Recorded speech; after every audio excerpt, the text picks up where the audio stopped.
Hello नमस्कार विद्यार्थी मित्रांनो, आपलं सर्वांचं स्वागत आहे आपल्या यूट्यूब चॅनलमध्ये.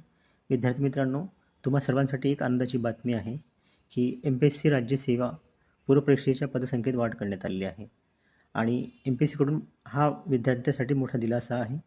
तर आधी किती पदं होती आणि आता ही पदे वाढून 601 झालेली आहेत. तर 601 पदासाठी ही भरती प्रक्रिया राबवण्यात येणार आहे. तर ही चांगली आनंदाची बातमी आहे सर्वांसाठी. याआधी किती पदं होती आणि आता पदे वाढून 601 झालेली आहेत. 601 पदासाठी ही भरती प्रक्रिया राबवण्यात येणार आहे. तर आपण कोणकोणत्या डिपार्टमेंटची पदे वाढलेली आहेत हे आपण सविस्तर जाणून घेऊयात. त्याआधी जर तुम्ही या चॅनलवर नवीन असाल तर कृपया चॅनलला सबस्क्राईब करा. प्लीज सबस्क्राईब करा आणि आपल्या मित्रमैत्रिणींनासुद्धा शेअर करा. त्यांनासुद्धा कळेल की पूर्वपरीक्षेच्या पदसंख्येमध्ये वाढ झालेली आहे. आणि आपण सविस्तर जाहिरात बघूया काय आहे ते. महाराष्ट्र लोकसेवा आयोगातर्फे MPSCद्वारे घेतल्या जाणाऱ्या महाराष्ट्र राजपत्रित संयुक्त पूर्वपरीक्षा 25 मधील पदसंख्येत मोठी वाढ करण्यात आलेली आहे. आयोगाने 216 नवीन पदाचा समावेश केलेला आहे. आता ही भरती प्रक्रिया 601 पदासाठी राबवली जाणार आहे. म्हणजे 216 पदं आता त्यांनी ॲड केलेली आहेत. तर 216 पदे कोणकोणत्या डिपार्टमेंटची त्यांनी ॲड केलेली आहेत ते सुद्धा आपण सविस्तर बघूयात. तर या निर्णयामुळे स्पर्धा परीक्षेची तयारी करणाऱ्या हजारो उमेदवारांना मोठा दिलासा भेटला आहे.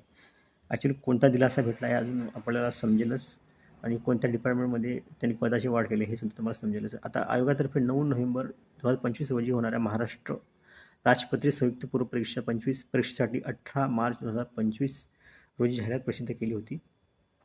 या मूळ जाहिरातीमध्ये 385 जागा होत्या. आता 385 जागा होत्या आधी. 385 जागासाठी ॲडव्हर्टाईज निघाली होती. त्यामध्ये 216 पदाचा समावेश केलेला आहे. तर या पदाचा समावेश यामध्ये कोणते राज्यसेवेची 127 पदे होती 385 पैकी. 144 पदे वनसेवेची होती. तर 114 पदे हे अभियांत्रिक सेवेची होती. अशा 3 संवर्गाचा समावेश होता आधी. मात्र राज्य सरकारतर्फे आयोगाला विविध संवर्गातील 216 पदासाठी सुधारित मागणीपत्र प्राप्त झाले आहे. या संदर्भात आयोगाने सुद्दीपत्रक प्रसिद्ध केले आहे.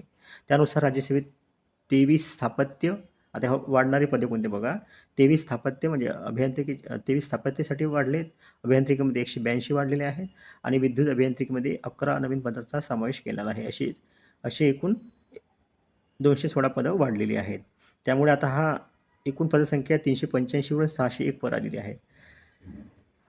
असा विद्यार्थ्यांना दिलासा त्यांनी दिलेला आहे. म्हणजे ॲक्च्युली खरं तर हा जे प्रोफेशनल ज्यांचं एज्युकेशन आहे त्यांच्यासाठी ही एक मोठी आनंदाची बातमी आहे.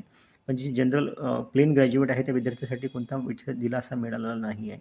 कारण त्यांच्यासाठी जी राज्याचे एकूण किती पदं तर 127 पदं 127 पदंच आहेत.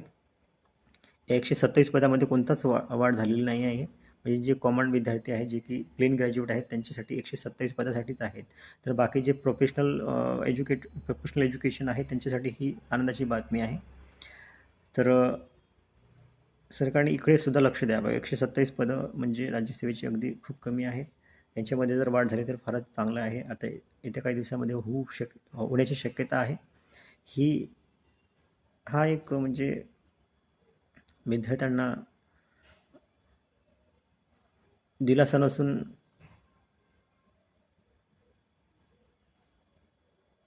एक मायाजाळमध्ये फसवण्याचा एक प्रयत्न वाटतोय मला.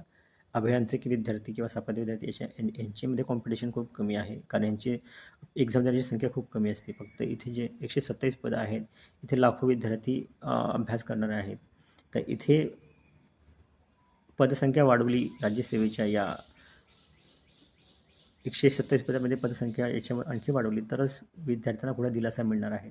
आणि इथे लाखोनी अभ्यास करण्याची संख्या आहे, एक्झाम देण्याची संख्या आहे.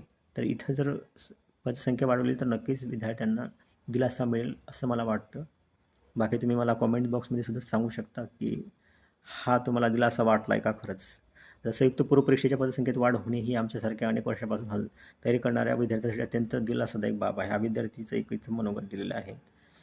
पण विशेषतः स्थापत्य आणि विद्युत अभियांत्रिकी सेवेचा समावेश झाल्यामुळे तांत्रिक पार्श्वभूमीच्या विद्यार्थ्यांना न्याय मिळाला आहे. त्यामुळे परीक्षेबाबतची निश्चितता होऊन तयारी अधिक आत्मसात करता येईल. ह्या विद्यार्थ्यांसाठी साहजिक आहे. पण हे वर्षानुवर्षे हे जे विद्यार्थी अभ्यास करत आहेत राज्यसेवेची प्लेन ग्रॅज्युएट विद्यार्थी आहेत त्यांचं काय, त्यांचं 127 जागेमध्ये लाखो विद्यार्थी आहेत अभ्यास करणारे, त्यांच्यासाठी कुठं दिलासा आहे. आणि आणखी दुसरा विद्यार्थी काय म्हणतो, मूळ जाहिरातीतील पदसंख्या कमी असल्याने स्पर्धा अधिक तीव्र होईल अशी भीती होती. मात्र आता 216 पद वाढल्यामुळे अनेक उमेदवारांना संधी मिळणार आहे. उद्योग अभियांत्रिकीसारख्या नवीन समूहात सामील झाल्यामुळे या शाखेच्या विद्यार्थ्यांसाठीही प्रशिक्षणात जाण्याची दर उडली आहे. आयोगाचा हा निर्णय स्वागत आहे. आता हे विद्यार्थी कोणते आहेत? नक्कीच अभियांत्रिकी असणारेच विद्यार्थी असणार आहेत. जे कॉमन विद्यार्थी आहेत, प्लेन ग्रॅज्युएट जे वर्षानुवर्ष अभ्यास करत आलेले आहेत, त्यांचं इथं मनोगत दिलेलं नाही आहे. त्यामुळे हे कोणती आनंदाची बातमी आहे? माझ्यानुसार तरी आनंदाची बातमी नाही आहे. नुसतं पदसंख्येत वाढ करून बाकी अदर विद्यार्थ्यांच्यासाठी आणि राज्यसेवेच्या विद्यार्थ्यांना सुद्धा उगाच जाणूनबुजून दिलासा देण्यासारखे ही बाब आहे असं मला वाटतं. तर आय होप विद्यार्थी मित्रांनो, तुम्हाला जर हा व्हिडिओ समजला असेल तर नक्कीच चॅनलला लाईक करा, सबस्क्राईब करा आणि आपला मित्रमैत्रिणींसोबत शेअर करा. जे अभियांत्रिकीची तयारी करत असेल त्यांच्यासाठी सुद्धा ही फायदेशीर आहे. Thank you so much.